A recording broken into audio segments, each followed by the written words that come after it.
Hello मैत्रिणींनो, video खूप उशिरा येतोय पण वर्थ आहे. हा व्हिडिओ शेवटपर्यंत नक्की बघा. कसं वाटत असेल की तुम्हाला महाशिवरात्रीच्याच पहाटे शिवतांडव स्तोत्राने जाग आली, तर माझ्याबरोबर पण असंच काहीसं झालं. समोरच्या या मंदिरामध्ये रात्रभर उत्सव चालू होता आणि पहाटे पहाटे त्यांनी शिवतांडव स्तोत्र लावलं होतं स्पीकरवरती आणि त्याच्याच आवाजाने मला जाग आली. इतकं प्रसन्न वाटत होतं ना, असं वाटत होतं आपल्याच घरामध्ये काहीतरी उत्सव आहे. आणि हे बघा, ही अशी सुंदर रोषणाई केली होती महाशिवरात्राच्या निमित्ताने. ॲक्च्युली 6च तारखेला जीर्णोद्धार झालेला या मंदिराचा आणि लगेचच 8 दिवसाने महाशिवरात्र होती. तर आता सगळ्यात पहिली तर मी देवांची पूजा करून घेतली. हर हर महादेव. मी मेघा तुम्हा सर्वांचे एका नवीन ब्लॉगमध्ये खूप मनापासून स्वागत करते. तर आता 6 वाजत आलेत आणि सकाळी उठून आवरलंय मी आणि आता मी समोरच्या मंदिरात जाते. जे मंदिर मी तुम्हाला व्हिडिओच्या सुरुवातीला दाखवलं होतं ना, त्या मंदिरात. कारण नंतर खूप गर्दी होईल, त्यामुळे मी आताच पटकन जाऊन येते. तिथे शूट करता येईल की नाही माहीत नाही मी पूजा करताना, पण शक्यतो पूजा करताना मला शूट करायला नाही आवडत. पण नंतर ते मंदिराचा परिसर मी तुम्हाला नक्की दाखवेन. तर चला माझ्यासोबत मंदिरात. असं म्हणतात, महाशिवरात्रीच्या खऱ्या पूजेची सुरुवात ही प्रहर पूजेनंतर होते. प्रहर पूजा म्हणजे संध्याकाळनंतर होते, प्रदोष समयी. आणि पहाटे मंदिरात जायचं असतं, संकल्प करायचा असतो. तर मी मंदिरात संकल्पही करणार आहे आणि घरीसुद्धा करणार आहे.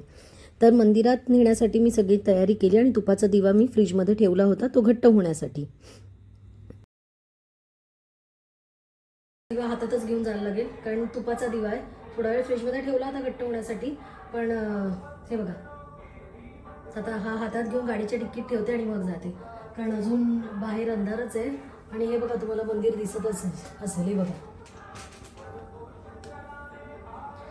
इतकं सुंदर नशीब आहे माझं, खरंच कुठेच जायची गरज नाही, अगदी घराच्या समोरच मंदिर आलं. पण तरी तिकडे थोडंसं जायला कसं झाडी वगैरे आहेत, म्हणून मी गाडीच घेऊन जाणार आहे. कोणी सोबत असतं तर चालत गेले असते, पण आता मी गाडी घेऊन जाते. तर चला मंदिरात माझ्याबरोबर, ते मंदिर दाखवते मी तुम्हाला आतून पण आणि बाहेरून पण. चला. 2023मध्ये आम्ही जेव्हा राहायला आलो होतो इकडे, त्यावेळेस हे आई गावदेवीचं आणि महादेवांचं मंदिर अगदी कौलारू स्वरूपात होतं. आणि एकदा मी आणि माझे मिस्टर तिथे दर्शनासाठी गेलो होतो, पण तेव्हा बघितलं की त्या मंदिराची खूप दुर्दशा झाली होती.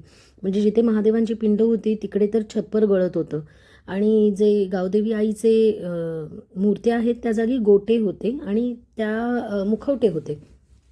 पण आता बघा, इतकं 3 वर्षाच्या खूप मोठ्या प्रतीक्षेनंतर हे असं सुंदर मंदिर तयार झालं आहे. आणि खरंच इतकं प्रसन्न मंदिर आहे ना हे. आणि नंदी महाराज आपले नेहमीप्रमाणे महादेवांच्या सेवेत बाहेर बसलेले आहेत. नंदी महाराजांना एक वरदान आहे की मला भेटण्यापूर्वी तुझ्या कानामध्ये जे कोणी आपल्या मनातली इच्छा सांगतील ती माझ्यापर्यंत पोहोचेल. एक प्रकारे नंदी महाराज महादेव आणि आपल्यामधले काय म्हणतात ना, मीडिएटर आहेत. तर पहिला नमस्कार नंदी महाराजांना, कारण नंदी महाराज म्हणजे एकदम निस्वार्थ भक्तीचं प्रतीक आहेत. आणि त्यानंतर हे आई गावदेवीचं मंदिर. इथे 2 मूर्त्या आहेत, एक शीतला देवीची मूर्ती आहे आणि एक दुर्गा मातेची. तर महादेवांचं आणि गावदेवी आईचं दर्शन घेऊन जस्ट मंदिरातनं जाऊन आले. तुम्हाला जसं जमलं तसं शूट करून मी दाखवलं. तर खरंच इतकं प्रसन्न आणि सुंदर मंदिर आहे ना. आजच्या दिवसाची सुरुवात इथे एवढी जबरदस्त झाली आहे. ॲक्च्युली घरी आता पूजेला स्टार्ट करेन मी, जरा सगळं घरातलं आवरून वगैरे, कारण नेमकी आज कामवाली पण येणार नाही आहे. तर ठीक आहे, दर सणासुदीला ती दांडी मारते, पण जाऊ द्या, खूप छान आहे ती. त्याच्यामुळे आता जसं आपला सण आहे तसं त्यांचं पण आहेच ना, त्यामुळे ठीक आहे. आता जरा आले घरी, आता पाणी येईल, पाणी भरते आणि जरा घरातली साफसफाई करते आणि मग माझ्या देवांच्या पूजेला सुरुवात करणार आहे. कारण गेल्या वर्षी पण मी 4 प्रहर पूजा केली होती. ह्या वर्षीसुद्धा ती मी नव्हती केली, महादेवांनी माझ्याकडनं करून घेतली होती. आणि खरं सांगायचं म्हटलं ना, तर गेल्या वर्षी इतकी शिवभक्तीत मी नव्हते. म्हणजे केली होती पूजा, सगळे करतात म्हणून केली होती, पण का कोण जाणे, कदाचित त्या पूजेचं फळ असेल की मी त्यानंतर शिवभक्तीत आले. आणि खरंच म्हणजे कधीतरी एक सेपरेट व्हिडिओ करीन की काय मिळालं मला या शिवभक्तीतनं, मी शब्दात नाही सांगू शकत.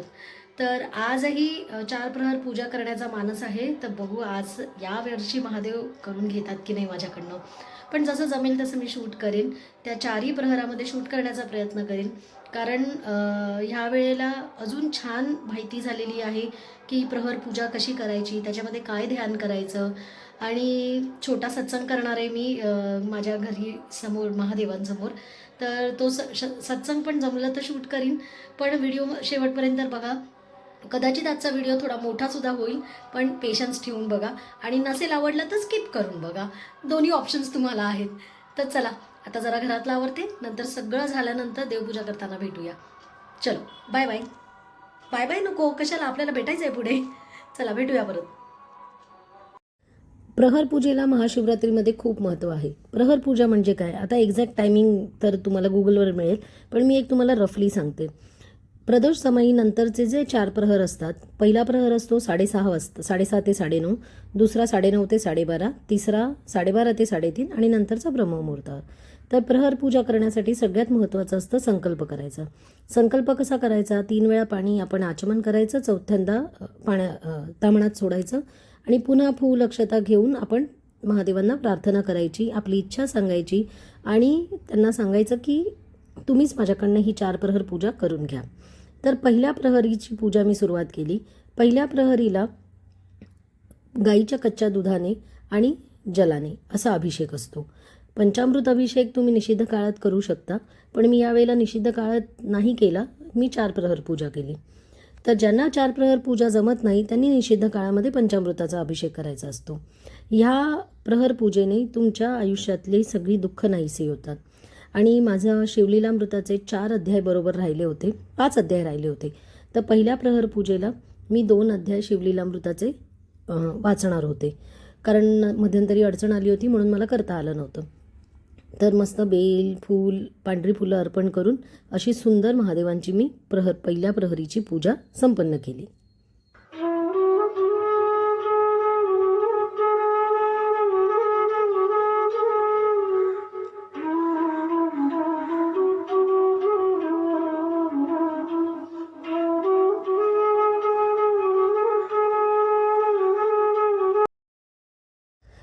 प्रहर पूजेनंतर शिवलीलामृताचं पारायण करायचं, ओम नमः शिवाय हा पंचाक्षरी मंत्राचा जप करायचा आणि मेडिटेशन करायचं. आता दुसऱ्या प्रहरीच्या पूजेला सुरुवात केली. दुसऱ्या प्रहरासाठी अभिषेक असतो दह्याचा आणि जलाचा, जल अभिषेक आणि दहीचा अभिषेक, आणि त्याचबरोबर आपण केशर मिश्रित जल पण महादेवांना अर्पण करणार आहे.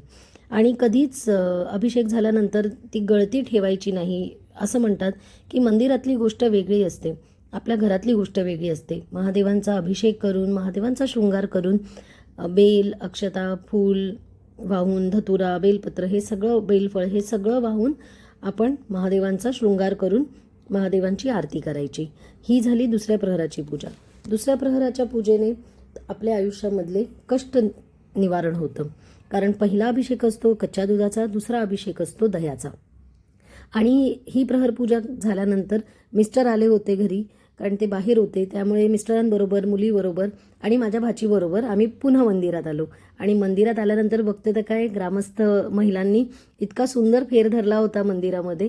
असं 1 सेकंद असं वाटत होतं ना त्यांच्यामध्ये जाऊन आपण पण त्यांच्याबरोबर असं तल्लीन होऊन नाचावं, पण तेवढी ओळख नव्हती आणि तेवढी हिंमत पण नाही झाली.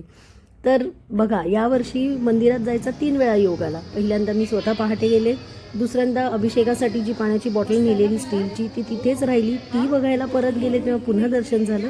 आणि तिसऱ्या वेळेला माझ्या मिस्टर, मुलगी आणि माझ्या भाचीसोबत दर्शन झालं. म्हणजे 3 वेळा महादेवांनी मला त्यांच्याकडे बोलावून घेतलं.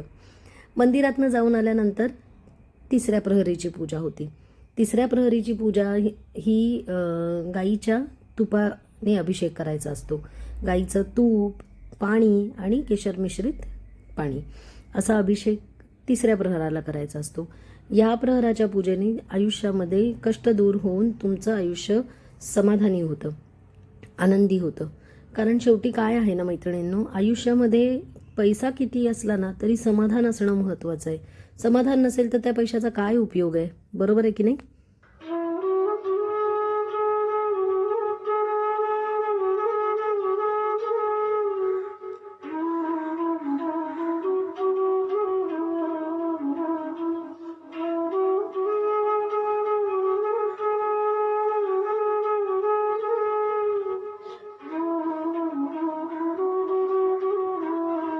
तिसऱ्या प्रहराच्या पूजेनंतर मस्तपैकी आम्ही सत्संग ऐकला, थोडासा सत्संग केला, पण तो काही शूट नाही करता आला कारण माझा आवाज इतका छान नाही आहे.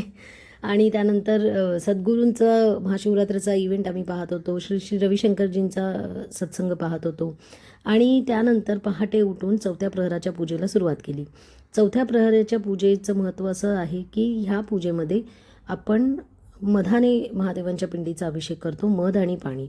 तर हा चौथा प्रहर पण माझा अगदी निर्विघ्न पार पडला. आणि पुन्हा महादेवांचा शृंगार म्हणजे काय, चंदनाने महादेवांचा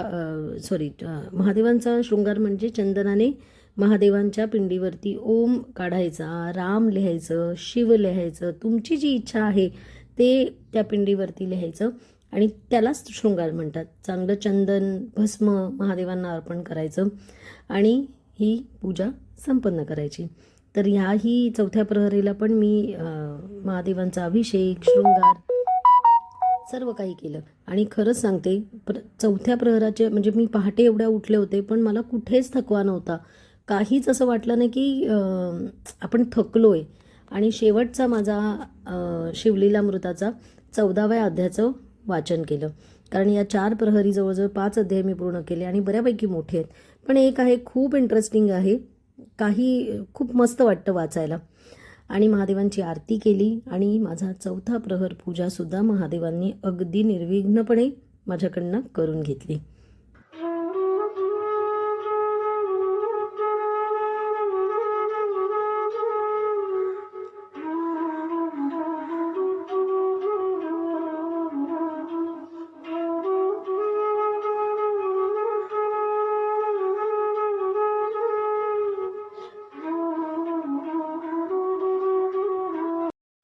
अशा प्रकारे छान माझी महाशिवरात्रीची पूजा झाली. अक्षरशः असं वाटत होतं ना की माझ्या घरातच काहीतरी कार्यक्रम आहे, एवढं प्रसन्न वातावरण होतं. महाशिवरात्रीच्या पहाटेचा मंदिराचा पण व्हिडिओ दाखवला आणि हाच होता तुम्हाला आता दाखवते.